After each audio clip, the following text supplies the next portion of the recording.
Ey muslima, tanlama. Yaxshilik turganda yomonlikni tanlama.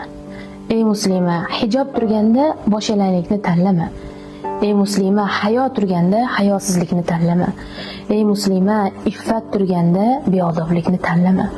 Ey muslima, jannat turganda jahannamni tanlama. Ey muslima, xayrli hayot turganda xayrsiz hayotni tanlama. Ey muslima, iffat pardasini yirtma. O'zingni hammaga ko'z-ko'z qilma. Ey muslima, bandalik turganda insonlarning quli bo'lma. Ey muslima, ruh va qalb poklik turganda nafsni ko'yiga kirma. Ey muslima, Qur'on turganda boshqa kitoblarni tanlama. Ey muslima, Rasululloh turganda boshqa yo'lga ergashma.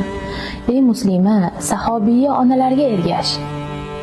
Ey muslima, o'ylama faqat asri saodatda sahobiyalar bor edi deb. Yo'q, bu dunyoda da bor sahobiyalar. Rasulullohni tushida ko'rganlar bor.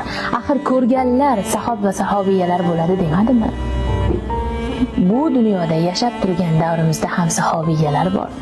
Ular tushlarida Rasulullohni ko'rdi. Ular xuddi Rasulullohni ko'rganday ergashdi.